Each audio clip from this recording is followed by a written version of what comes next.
আসসালামু আলাইকুম। কেমন আছেন সবাই? আলহামদুলিল্লাহ আমরা সবাই অনেক বেশি ভালো আছি। তো হঠাৎ করেই একটা ভিডিও নিয়ে চলে আসলাম। ভিডিওটা যদিও রমজানের আগের এমনি আর কি, আপু ভাবছিল যে রমজানের একটা ব্লগ বানাবে, তো ব্লগে কী কী অ্যাড করবে ওগুলা হচ্ছে ভিডিও ক্লিপ নিতেছিল। তো ওইভাবে আর কোনো ব্লগ করা হয় নাই, যে মানে যা যা বাজার করে আনছিল ওইগুলা থেকে একটু ভিডিও ক্লিপ নিতেছিল। তো ওইভাবে তার কোনো ব্লগ ট্লগ আমাদের করা হয় নাই। তারপর ভাবলাম যে এগুলোকে একটা যেগুলো ভিডিও ক্লিপ নেওয়া হয়েছে ওইখান থেকে কিছু হচ্ছে নিয়ে আমরা ব্লগ বানায় ফেলি। তো এখানে ভাইয়া অনেকগুলো বাজার নিয়ে আসছিলো, এগুলো আপু নামাচ্ছিল, আর এগুলো নামানোর সাথে সাথে হচ্ছে একটা একটা করে গায়েব হয়ে যাচ্ছিলো।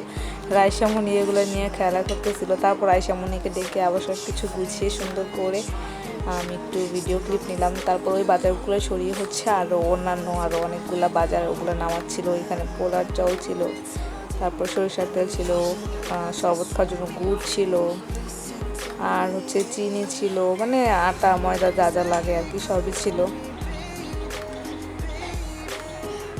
তো এবার আপনাদের রমজান মাসটা কেমন গেল অবশ্যই আমাদেরকে কমেন্ট করে জানাবেন। যারা যারা আমাদের চ্যানেলে নতুন অবশ্যই আমাদের চ্যানেলটাকে সাবস্ক্রাইব করবেন অ্যান্ড লাইক দিবেন, কমেন্ট করবেন বেশি বেশি। তো এরপরে হচ্ছে ভাইয়া অনেকগুলো মুরগি নিয়ে আসে, এগুলাকে ভালো করে কাট করে হচ্ছে আমরা ধুয়ে ক্লিন করে ফ্রিজে রেখে দিয়েছিলাম। এরপরে হচ্ছে এই আপু কয়েকটা পিঠা বানিয়েছিল রোজার মাসে ফ্রোজেন করে রাখার জন্য, আর কয়েকটা হচ্ছে এয়ার ফ্রায়ার দিয়ে হচ্ছে এগুলো গরম করে খাচ্ছিল না কি বানাচ্ছিল।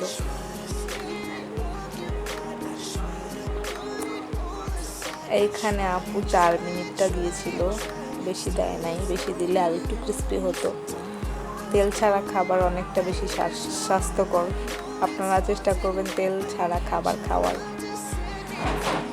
আমি কি বলতেছি, আমরা নিজেরাই তো তেল ছাড়া খাবার মানে খাইতেই পারি না, এই জন্য বাসায় অনেক বকা শুনতে হয়, কিন্তু কি আর করার, তেল ছাড়া কি আর খাওয়া যায়। যাই হোক, তারপরে হচ্ছে আপু হচ্ছে তারপরে না, তার অনেক দিন পরে আর কি এখানে হচ্ছে চিকেন ফ্রাই করতেছিল, চিকেন ফ্রাই না আসলে গ্রিল করতেছিল মেবি।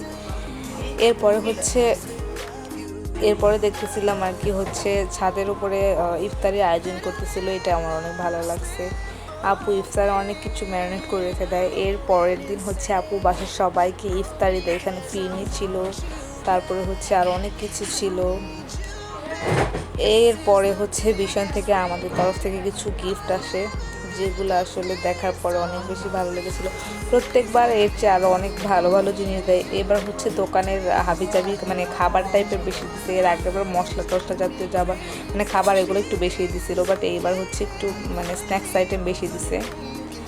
গুঁড়া দুধ, তারপর হচ্ছে ম্যাঙ্গো বার, বিস্কিট, হালিমের মশলা, তারপরে হচ্ছে কি বলে পটেটো হচ্ছে বিস্কিট, ম্যাঙ্গো বার, আরও অনেক অনেক অনেক কিছু ছিল আর কি। ঈদের মধ্যে টুকটাক যা লাগে আর কি ওই রকম কিছু আর কি। জুস দিছে, আবার পোলার চাউল দিছে, ঘি দিছে, আচার দিছে। আর এই যে আচারটা দেখতেছেন, এই আচারটা এত মজা, এই আচারটা আপনারা অবশ্যই একবার হলেও ট্রাই করবেন। আমরা সবসময় এই আচারটা খাই, আর সবসময় এই আচারটা আমাদেরকে দেয়। And thanks for watching. আল্লাহ হাফেজ।